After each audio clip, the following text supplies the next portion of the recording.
नवीन शासकीय चिकित्सा महाविद्यालय के शुभारंभ कार्यक्रम के अवसर पर कार्यक्रम के सम्मानित अध्यक्ष विधानसभा के अध्यक्ष बड़े भैया डॉक्टर चरणदास महंत जी, स्वास्थ्य मंत्री महाराज सरगुजा टी.एस. सिंहदेव जी, प्रभारी मंत्री आदरणीय डॉक्टर प्रेम साय टेकाम जी, राजस्व मंत्री और स्थानीय विधायक भाई जय सिंह अग्रवाल जी, आदरणीय भाभी ज्योत्सना महंत जी, जिसके लोकसभा सदस्य बनते ही पूरा कोरबा लोकसभा में विकास की एक नई दिशा पकड़ी है।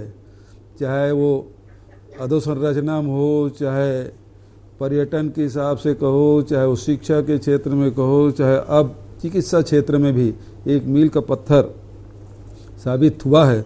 ऐसे भाभी आदरणीय ज्योत्सना महंत जी, हमारे बहुत ही कर्मठ साथी भाई पुरुषोत्तम कंवर जी, आदरणीय ननकीराम जी, भाई मोहित करकेट्टा जी, राजकिशोर प्रसाद जी, श्रीकला छत्रपाल सिंह कंवर जी, श्याम सुंदर सोनी जी, बड़गैया साहब और हरीश परसाई जी, श्यामलाल जी, श्रीमती तिवारी जी, श्रीमती चौहान जी और जिला प्रशासन के सभी अधिकारीगण, उपस्थित कोरबा के सभी भाइयों बहनों, युवा साथियों, पत्रकार साथियों।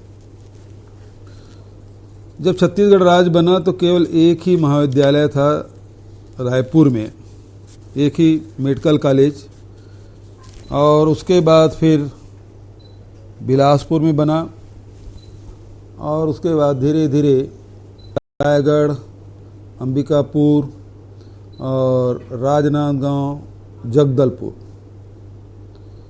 लेकिन एक साल में 3 महाविद्यालय स्वीकृत होना, कोरबा, कांकेर और महासमुंद, और उसके साथ साथ एक निजी चिकित्सा महाविद्यालय Chandulal Chandrakar memorial medical college का अधिग्रहण करना, कुल मिला के 4 शासकीय महाविद्यालय एक साल में। मैं समझता हूँ छत्तीसगढ़ के इतिहास में ये पहली बार ऐसा हुआ है। और जिस प्रकार से डॉक्टर प्रेम साय सिंह जी ने जो बात कही, डॉक्टरों की कमी से हम जूझते हैं।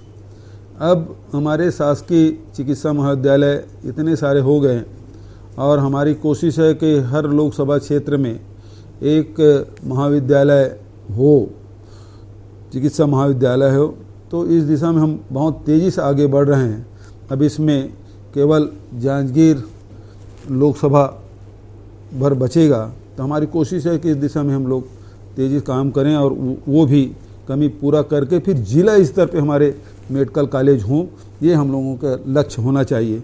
तो उस दिशा में हम लोग तेज़ी से आगे बढ़ें, ऐसी सोच हम लोगों की है। आदरणीय महंत जी ने जो बातें कही, जय सिंह भाई ने जो बात कही कि कोरबा ज़िले के विकास में के बारे में, जय सिंह अग्रवाल जी ने विस्तार से आपको बताया सड़कों के बारे में, और पर्यटन के क्षेत्र में सतरंगा को हम राष्ट्रीय मानचित्र में लाना चाहते हैं, राष्ट्रीय स्तर के पर्यटन क्षेत्र विकसित करना चाहते हैं। हम लोग गए थे, रात रुके थे, अध्यक्ष जी भी थे और सब लोग वहाँ थे। बहुत खूबसूरत जगह, इसको उसी प्रकार से विकसित करें ताकि राष्ट्रीय स्तर पर लोग पर्यटन के हिसाब से आएँ। तो कोरबा की पहचान जहाँ ऊर्जाधानी के रूप में है, अब चिकित्सा क्षेत्र के, पर्यटन के क्षेत्र में, तो इस लगातार हम जो एक्सप्रेशनल डिस्ट्रिक्ट के रूप में कोरबा को जाना जाता है, पिछड़े क्षेत्र के रूप में भारत सरकार ने इसे चिन्हित किया है। अब हमको विकसित जिले की ओर आगे बढ़ना है।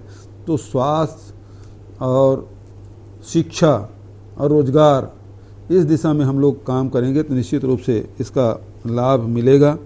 मैं इस अवसर पर आप सबको बधाई देना चाहता हूं और इसी साल से पढ़ाई भी शुरू हो जाएगी। भवन की व्यवस्था कर ली गई है और बजट में हम लोगों ने तीनों मेडिकल कॉलेज के लिए 300 करोड़ रुपए का प्रावधान रखा है। अब चूँकि बजट सत्र चल रहा है, महाराज साहब के विभाग में जब अनुदान मांग पूरी हो जाएगी और विनियोग उद्योग पारित हो जाएगा तो मार्च के बाद पहले ही इसकी राशि अप्रैल महीने में रिलीज़ कर देंगे ताकि निर्माण कार्य जल्दी शुरू हो सके और उसका लाभ कोरबा वासियों को मिले।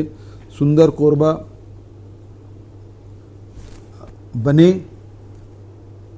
स्वस्थ कोरबा रहे, शिक्षित कोरबा बने, ये हम सबके मंशा, उन्हीं के अनुरूप काम किया जा रहा है। तो आप सबको अध्यक्ष जी सहित स्वास्थ्य मंत्री, प्रभारी मंत्री, स्थानीय मंत्री और स्थानीय विधायकों को और विशेष रूप से सांसद महोदय को मैं बधाई देना चाहता हूं, जिसके सांसद बनते ही कोरबा लोकसभा क्षेत्र में चहुमुखी विकास हो रहा है।